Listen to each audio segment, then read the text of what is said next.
really struggling to speak, guys.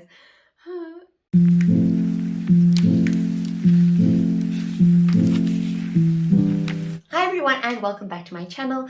My name is Hannah if you're new here, and welcome. In today's video I thought I could take you through some of my favorite books of all time. So I've compiled a little list of my favorite books, and these I've decided are the very best of the best. They are the greatest of all time, decided by me. They are the creme de la creme, if you will, and they're objectively the best.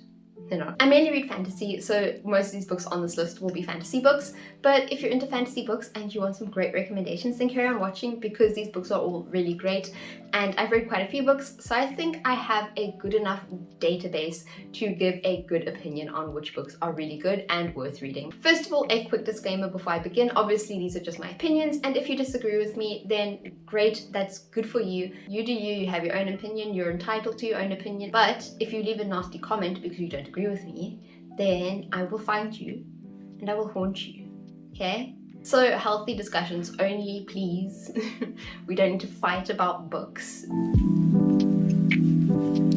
So first up on my list is the Broken Earth Trilogy by N.K. Jemisin. And the first book in the series is the 5th season. This series is a cohesive blend of sci-fi and fantasy that is set in a post-apocalyptic world called the Stillness. Now in the Stillness, every couple of 100 years, a thing called a 5th season happens. 5th seasons are natural disasters that are usually caused by a volcanic eruption or high magnitude earthquake, and they generally leave the earth pretty uninhabitable and very difficult to survive in. The living conditions after a 5th season are very severe, and I don't think any of us would want to go through that. For example, one of the 5th seasons that happens before this book is set is called the Choking season, and basically what happened is a huge volcano erupted and started spewing ash into the air, and then as a result of that, people would either die just from inhaling the ash, or if you did survive the ash, then you would have to try and survive the next 5 years without sunlight because the ash clouds are blocking the sun. There's a magic system in this book as well, where some people are able to control the Earth's energy, and these people are called orogenes. Now, orogenes are kind of unfairly seen as a threat, and they're quite unfairly treated in this world. So if someone finds an orogene within their community, they're basically supposed to hand them over to an authority called the Fulcrum,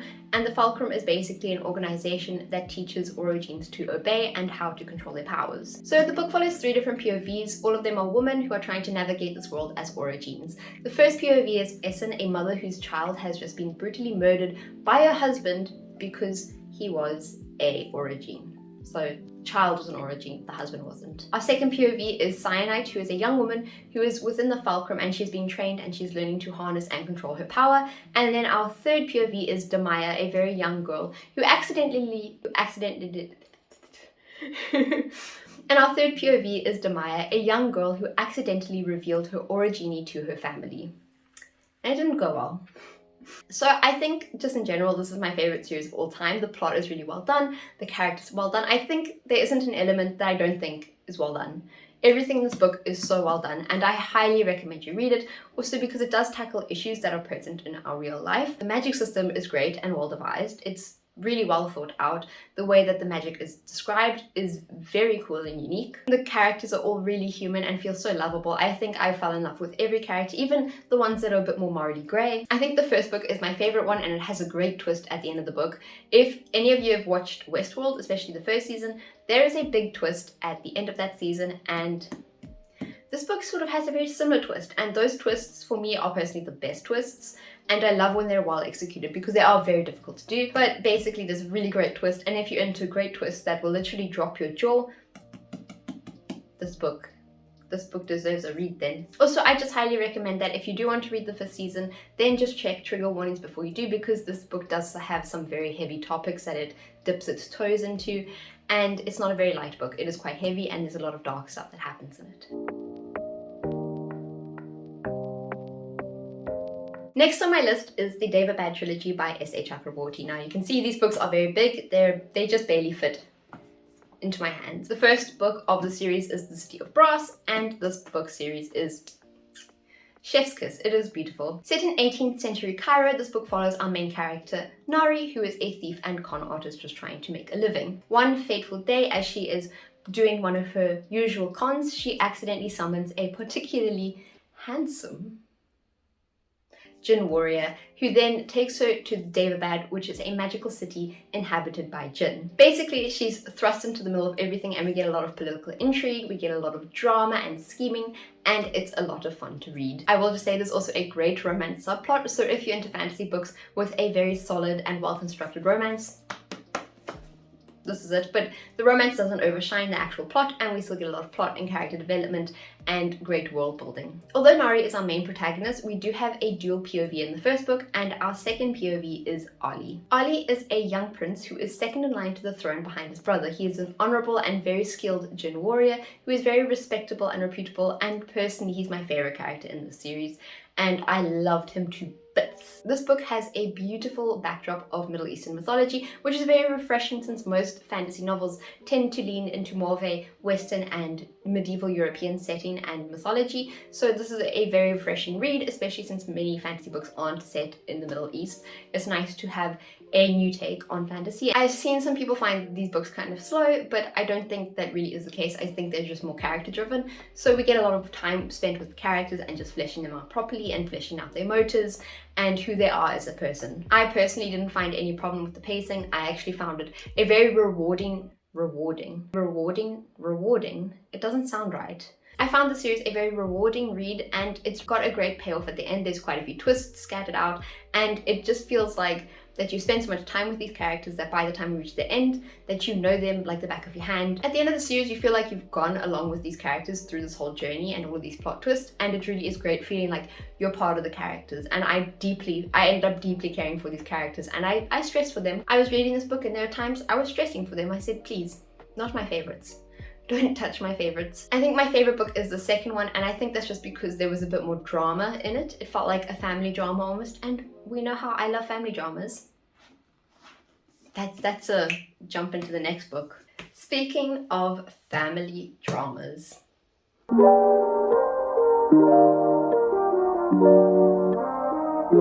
Fire and Blood by George R. R. Martin. This is the first book that I've read by George R. R. Martin, and it didn't disappoint. Firstly, I do just want to say, don't read this book if you're not willing to read a literal textbook. This book, let me reiterate, is a history textbook on the dynasty of House Targaryen. So if you don't want to read a textbook, don't pick this up, because it is a textbook. Now, the only reason I actually read this book was so that I could read my House of the Dragon fanfics without getting spoiled.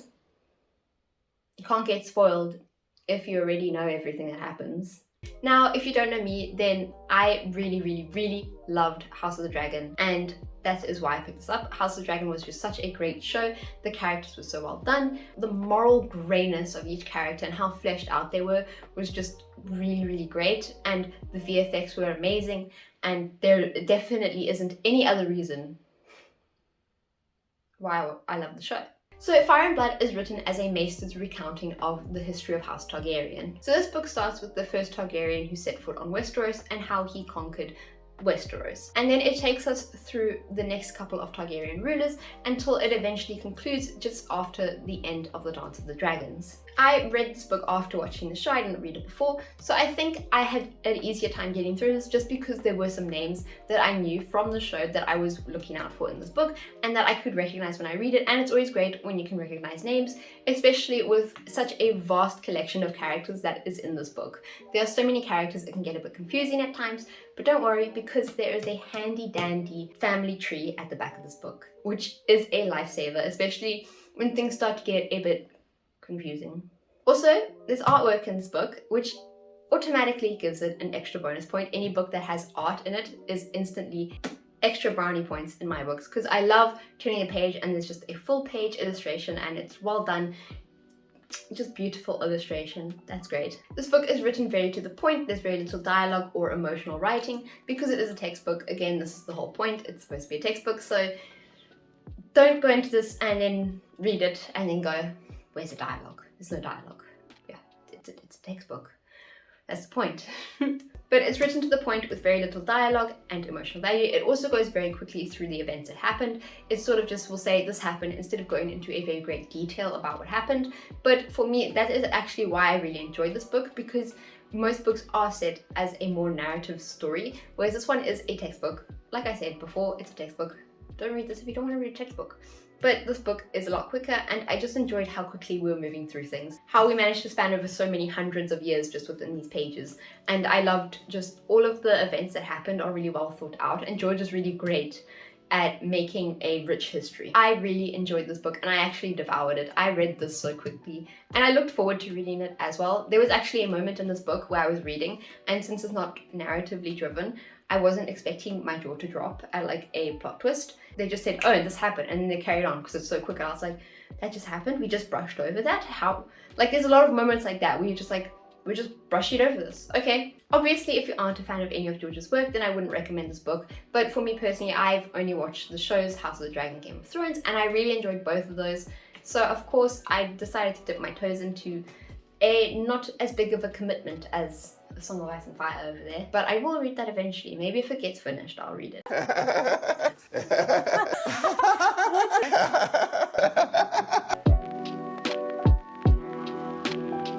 Next up on my list is The Wolf and the Woodsman by Ava Reid. This is a standalone fantasy romance that has a fairy tale-esque narrative which combines Hungarian and Jewish folklore. This book follows Evike, a young pagan woman who is an outcast within her village due to her lack of magical ability. One day, when the Holy Order of the Woodsman arrive to take a pagan girl as a sacrifice, Evike's village betrays her and she is sent instead. When things go wrong on their journey to the capital, Evike is forced to work with the crown prince, delaying her inevitable doom so that they can stop his bloodthirsty and power-hungry brother. So if you want to read this book, I would recommend going into it with what little information I've given you, since it is only a standalone, there's only so much in it, and it's not worth getting most of the book spoiled, because the back of this book, for me personally, spoiled a lot of the book. Like, the only part it didn't mention was like there. The back of the book talks about all of this. The world building in this book is fantastic. The book has sort of this grimdark feeling to it, which reminds me slightly of The Witcher, especially the monsters in this book are very Witcher-esque. I think that's just because of where the mythology is based around. It's quite similar to Polish mythology, I think. It's in Hungary, close to Poland. I obscenely enjoyed this book. I loved how fun it was. The romance in this book is really great. I love their slow progression from discontent and unwilling allies to, you know, slowly getting more comfortable with one another, slowly becoming, you know, slightly more comfortable with one another, but more friendly, you know, enjoy each other's company a bit more. That was done really well. I think this is my favorite romance book in terms of, I was enjoying it. I was sitting there giggling, kicking my feet, and I didn't really cringe at it all, because sometimes some books you can get a bit cringy.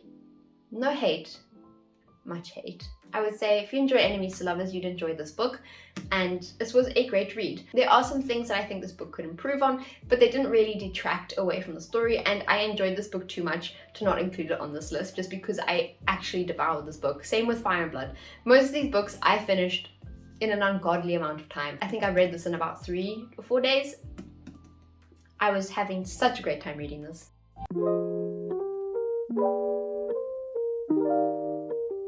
Vicious by V.E. Schwab is the next book on this list. Now, I put this on the list even though I've read it a while ago, because this book has such a unique premise and story that I couldn't not include it on here, because I don't think there's any book quite like this book. Now, I've read the second book, but I'm not including it.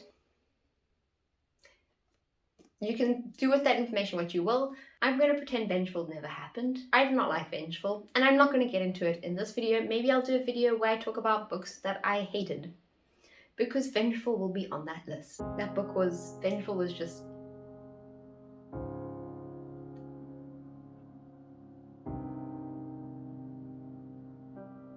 But Vicious by itself can stand alone, and I think it should stand alone. This book follows 2 college students who come up with the hypothesis that people who experience a near-death experience could receive magical abilities as the result of nearly dying. Obviously, they begin to test things out and things start to go wrong, and the 2 best friends turn into arch enemies and they're intent on destroying each other, which is, it's just the great premise. The whole idea of the magic system in this book is great. The whole plot of these 2 characters that just hate each other is perfect, and it's very well executed in this book. Vengeful?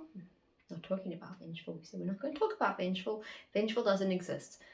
We don't need to talk about Vengeful. We don't even need to bring Vengeful up. But this book is great, and I highly recommend that you read it, just because it is so unique, and I haven't seen a book that's got such a unique and well thought out plot idea. This book also plays with morally good characters, and it really toys with the idea of what is good and what is evil. It's just so well done, and V.E. Schwab really stuck the landing with this book. Although I can't say the same for vengeful. I would recommend that you go and read Vicious just because of the fact that I don't think there's any other book that's quite like this book. One of my favorite things about this book is that the two main characters remind me of two cats that absolutely hate each other. You know those cats and they will constantly cross paths but they hate each other, and they're always fighting, and it's very like petty. It's like, why don't you guys just ignore each other? And it feels like two cats that hate each other. It makes me laugh so much. Now I have two honorable mentions, which are books that I still really enjoyed, but I just don't really gush about them as much as I gush about the books that I've mentioned so far. They're still really great books and I would recommend that you do try them out. And in my eyes, they are still 5-star reads. It's just they're not books that I am obsessed with and like to gush about.